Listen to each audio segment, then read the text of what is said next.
wanted to be an engineer, Okay. and the school I started from, if I read civil engineering, I'm going to be in the Ibadan campus. So my mom said I'll be going from home to school because she loved having me around. And because I didn't want to be at home, I said, okay, which course are they going to give me if I'm outside Ibadan? Wow. They said architecture. So that was how I read architecture. Amazing story.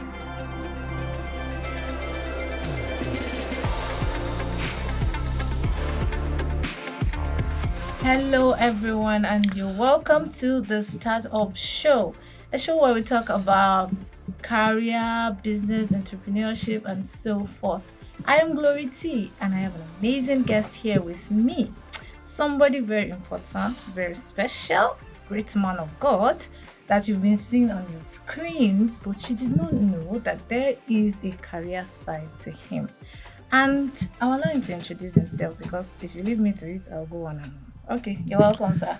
All right. Good morning, good afternoon, good evening, whatever you are watching us or listening to us. My name is Kayode Babalola. They call me K-Babs. I'm a drama minister, a gospel filmmaker. But on the flip side, I'm an architect. I'm involved in design and construction of buildings. Amazing. 1%, please. God, I receive in Jesus' name.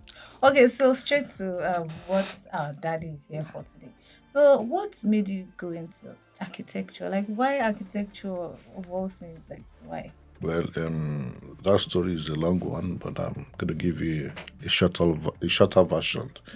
The shorter version is that God wanted me to read architecture. Oh, wow. Yes, I think I read it by mistake. Really? Yes, I wanted to be an engineer, Okay.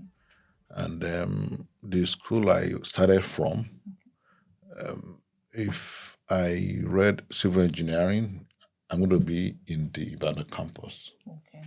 So my mom said I'll be going from home to school because she loved having me around. And because I didn't want to be at home, I said, okay, which course are they going to give me if I'm outside Ibadan? Wow. They said architecture. So that was how I read architecture.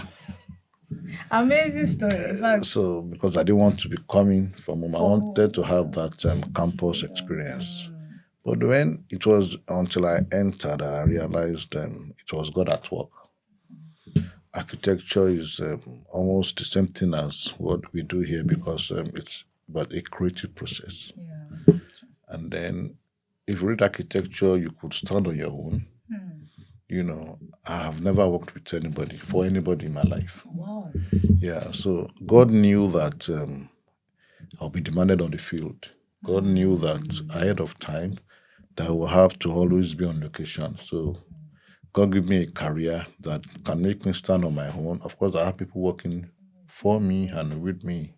And so I don't have to answer to anybody if I have to take a break and go to location for a couple of days, you know. Wow, that's amazing. I never knew that about architecture. So you can actually just be on your own. You don't have Yes, to. there's a period of tutelage. Okay. But that's not like working for someone. Is it that, like internship? You know, we have all that where someone mentors you in the field. But when I could stand on my own, I've not had to work for anybody.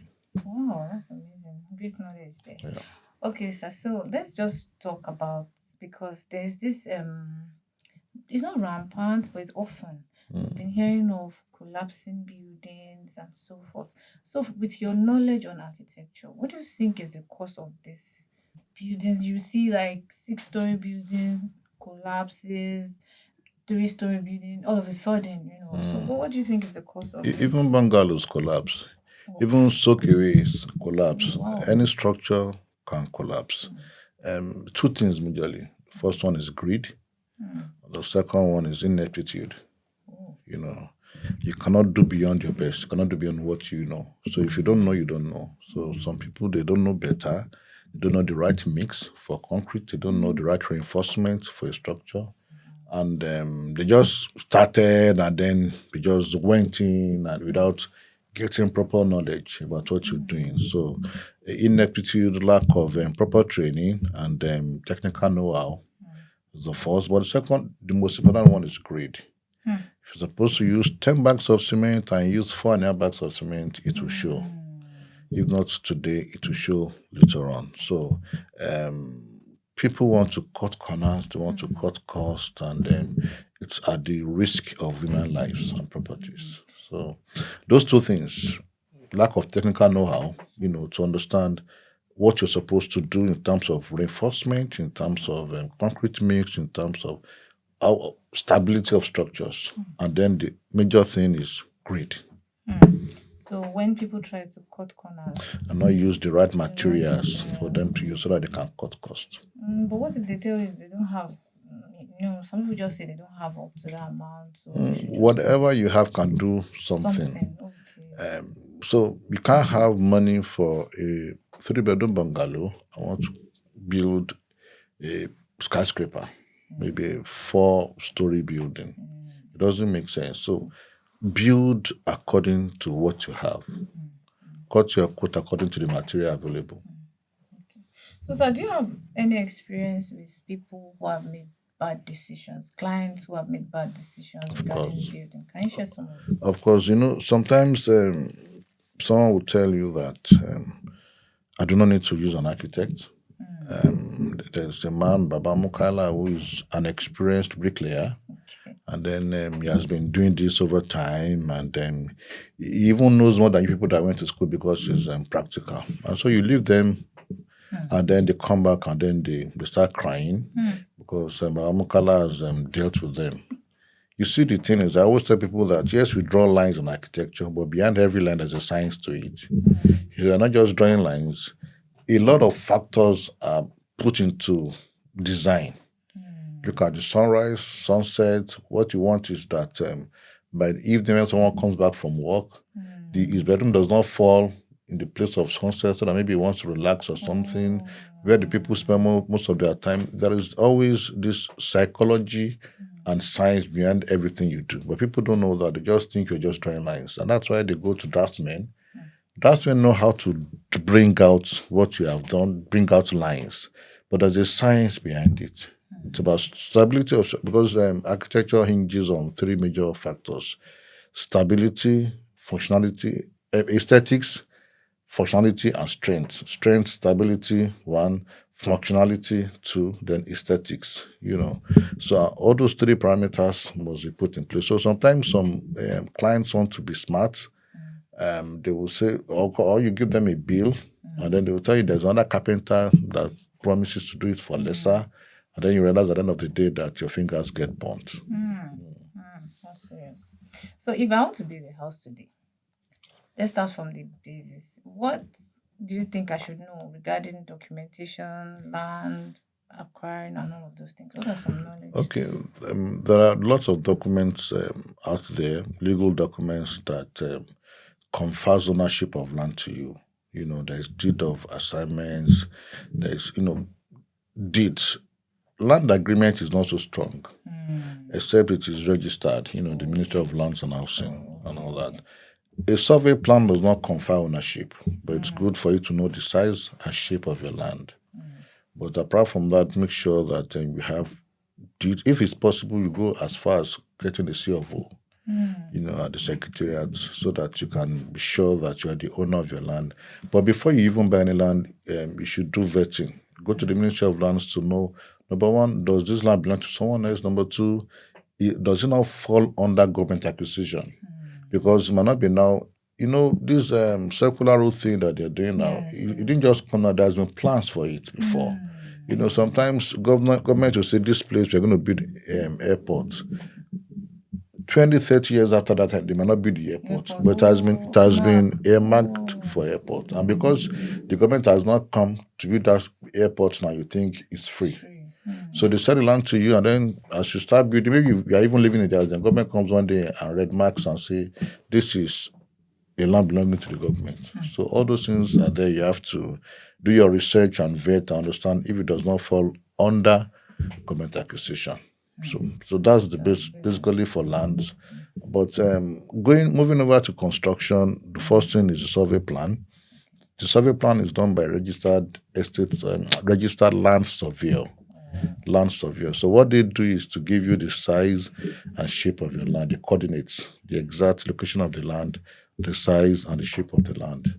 And then from there, you can now do the architectural drawing. If it's a bungalow, the government allows you to do your architectural drawing and get it approved and start building. But if it's a story building of any kind, as long as there's a decking on it, then you must get something we call structural design. This is done by a registered civil engineer. So they will do the structural design and they will do something we call a calculation sheet. Because you have to calculate how you arrived at 10 pillars to hold the structure, how you arrive at 50 pillars to hold the structure. So when you do all that, you now take those documents to the Ministry of Urban Development or Town Planning, as we always say.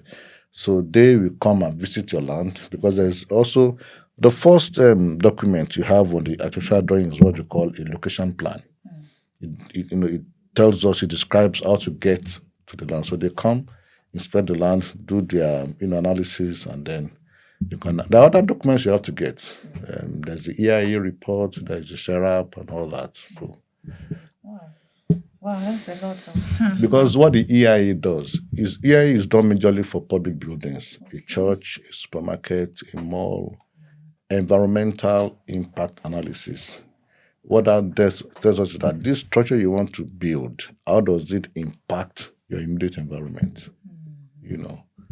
So basically, yeah. Thank you very much, sir. Well, how do I know a good architect? I mean, everybody in their certificates and everything, they will say they are architects. But what are the things? What are the terms he would use? What are the kind of? No, we can't know. We can just say. Well, you can't know, because even professionally, you're not allowed to have a big signboard. So that's why you cannot be going around and be seeing architects. You meant to see a big signboard of architects are not architects. Really? Yeah. What the law specifies is something like this, like a few centimeter of standard. So just put it. It's just that even when the person gets to that building, they don't get lost. So it's just like on the side of your door to say that this is the architect's office. What that means, what they expect is that your job will find you out. So since I've had offices, no one has ever knocked on my door and say there's an architect here. No, it's always about referrals. So what we believe is that your job will find you out. If you are good at your job, you would always get clients. So we thrive basically on referrals. So you have to do a good job. You have to do a good job so people can refer you and say, I know this person can do a good job. Okay, so when it comes to people that are renting, why should we build when we can just rent?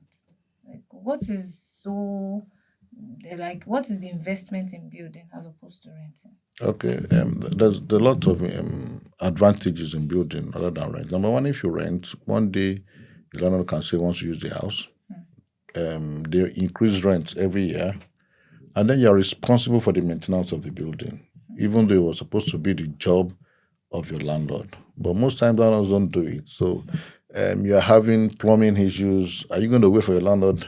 You have to fix it. So you're spending money year in, year out on another person's house.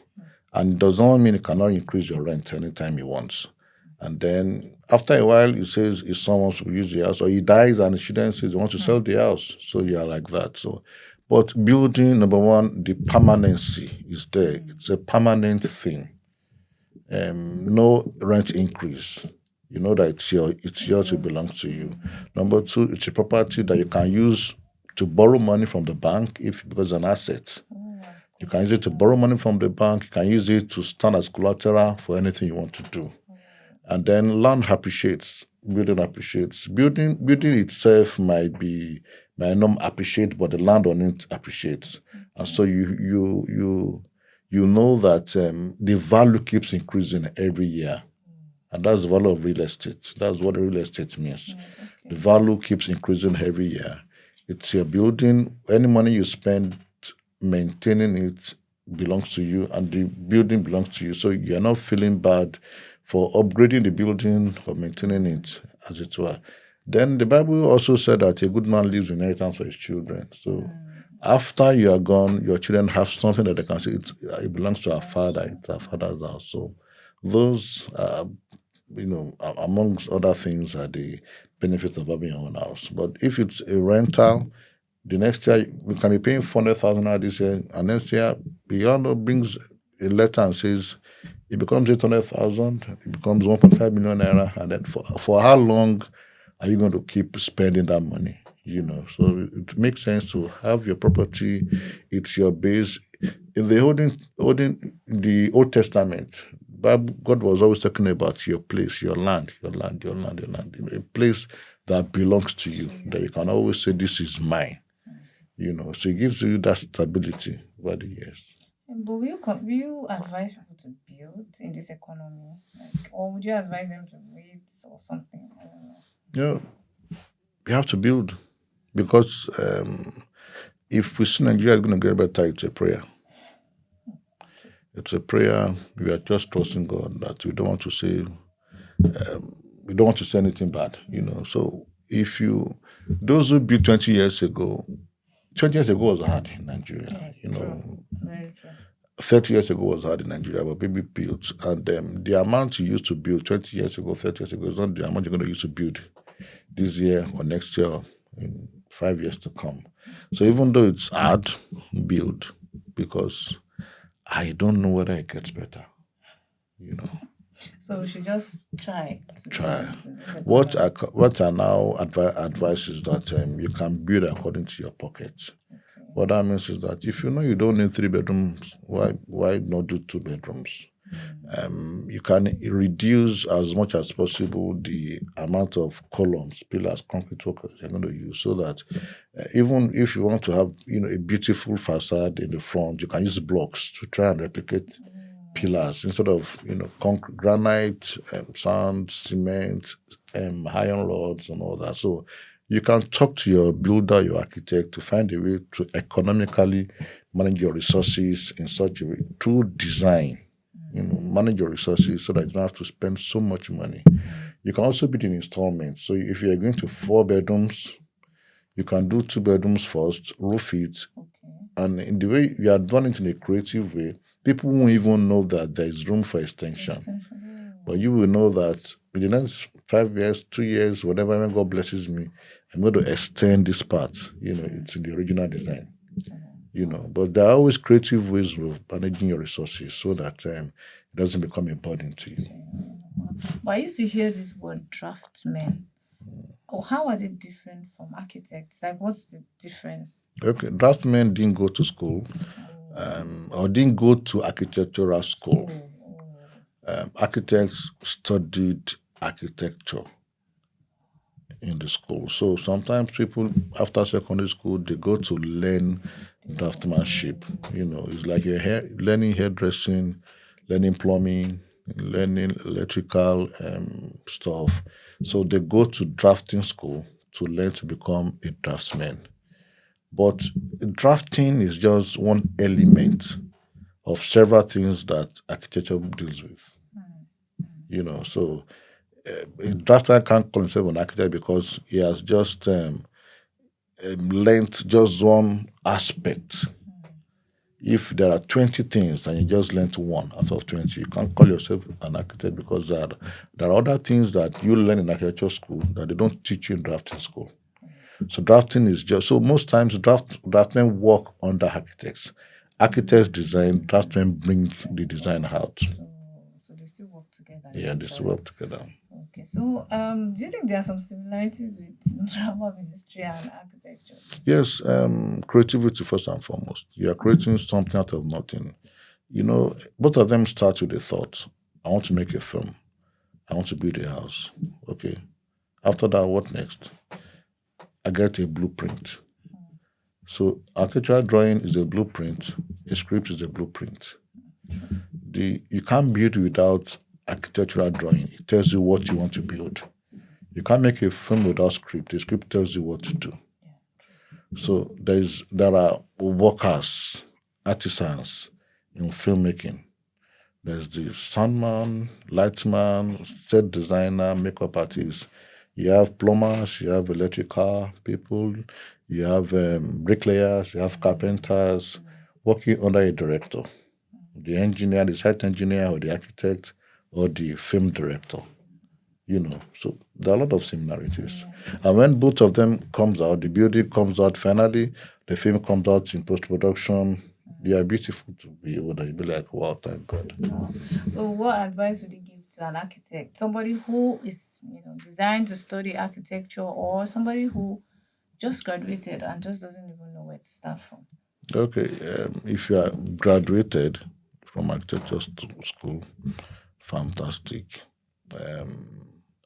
Just continue working. Number one, don't stop. If it's possible, do masters. If it's not possible, learn 3D, learn modeling, learn some other things. And then when the opportunity comes, the job gives you grace to stand on your own. So you don't need to look for a job. So all it takes is one person believing in you to just risk it. And if one person believes in you, then you're fine. But as much as possible, even if you do not have people yet, just make designs and show people. I did this, I did this. I'd be like, wow, you did this makes sense. And then you can go from there. Okay, so finally, how would you advise someone that wants to juggle drama ministry and career like architecture? What would you advise? What are some of the tips? Well, you see, every career is peculiar. I can only speak for myself. Some jobs give you time, some jobs don't give you time. But I always say that you don't even need to resign from what you're doing, except one is bigger and realize that, yes, I can stand alone with this. If it's possible, talk to, producers and say, please give me weekends. Friday afternoon, Saturday, Sunday. That was what I did in the beginning, pay that sacrifice to see over the weekend, because when I was serving, I was going to locations, and I realized that I can't leave my place of work, so I do weekends. So if it's possible, talk to producers and say, please give me weekends, and then give your best whenever you go there. And then sometimes if it's in your locality, you can do night. Whatever it is, just find a way to adjust. And it might be sacrificial, it might take something from you in the beginning, but after a while, it's going to work out. Thank you so much, sir. Thank you very much for honoring our invite. Thank you very much. I'm very grateful. All right, guys, we've come to the end of this amazing show, and we hope to see you again next time. Do not forget to like, share, and subscribe to Design Culture with a K. Bye-bye.